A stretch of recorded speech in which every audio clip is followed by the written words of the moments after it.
उपयोग कर सकते हैं। गौतम बुद्ध की प्रेरणादायक कहानी।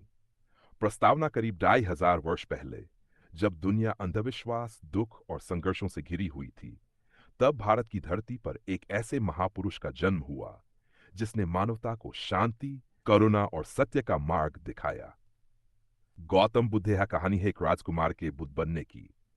राजकुमार सिद्धार्थ काजम ने पाल की तराई में स्थित लुम्बिनी में एक राजकुमार काजम हुआ। उनके पिता थे शुद्धोधन और माता थी महारानी महामायाजम। के समय विद्वान ज्योतिषियों ने भविष्यवाणी की क्या तो महान सम्राट बने गया, फिर संसार को नया मार्ग दिखाने वाला महान संत। राजा शुद्धोधन चाहते थे कि उनका पुत्र एक शक्तिशाली राजा बने, इसलिए उन्होंने सिद्धार्थ को प्रकार के दुख और कठिनाइयों से दूर रखा। महल का जीवन। राजकुमार सिद्धार्थ का बचपन अत्यंत सुख सुविधाओं में बीता। उनके लिए भव्य महल बनाए गए। नृत्य, संगीत, मनोरंजन और ऐश्वर्य की कोई कमी नहीं थी। लेकिन सिद्धार्थ का मन इन भौतिक सुखों में नहीं लगता था। वे अक्सर जीवन के अर्थ के बारे में सोचते रहते थे। समय बीता गया और उनका विवाह यशोधरा से हुआ। बाद में उनके पुत्र राहुल का जन्म हुआ। फिर भी सिद्धार्थ के मन में एक प्रश्न बार बार उठता था, क्या जीवन केवल सुख भोगने के लिए है? 4 दृश्य जिन्होंने जीवन बदल दिया। एक दिन सिद्धार्थ अपने सारथी के साथ नगर भ्रमण पर निकले। पहली बार उन्होंने एक वृद्ध व्यक्ति को देखा।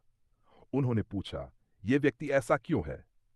सारथी ने उत्तर दिया, राजकुमार, हर व्यक्ति एक दिन बूढ़ा होता है।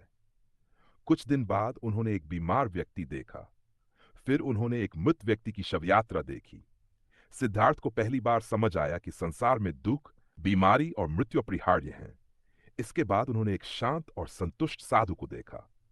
उसी क्षण उनके मन में विचार आया, यदि दुख है तो उसका समाधान भी अवश्य होगा। महल का त्याग। 29 वर्ष की आयु में सिद्धार्थ ने एक कठिन निर्णय लिया। एक रात उन्होंने सोते हुए अपने परिवार को देखा। उनके मन में पुत्र और पत्नी के प्रति प्रेम था, लेकिन पूरी मानवता के दुखों को समझने और उनका समाधान खोजने की तीव्र इच्छा उससे भी अधिक थी। उन्होंने राजमहल, धन, वैभव और राजपाट छोड़ दिया। इस घटना को महाभिनिष्क्रमण कहा जाता है। अब राजकुमार सिद्धार्थ एक साधक बन चुके थे। सत्य की खोज। सिद्धार्थ ने कई वर्षों तक कठिन तपस्या की। उन्होंने जंगलों में रहकर कठोर उपवास किए।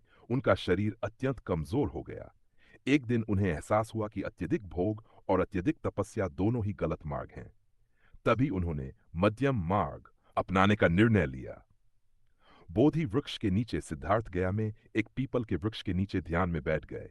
उन्होंने संकल्प लिया, जब तक सत्य की प्राप्ति नहीं होगी मैं यहां से नहीं उठूंगा। कई दिनों तक गहन ध्यान चला। अंत वैशाख पूर्णिमा की रात उन्हें ज्ञान की प्राप्ति हुई। उसी क्षण सिद्धार्थ बुद्ध बन गए। बुद्ध का अर्थ है, आज वह स्थान महाबोधि मंदिर के रूप में प्रसिद्ध है। पहला उपदेश। ज्ञान प्राप्ति के बाद बुद्ध ने अपने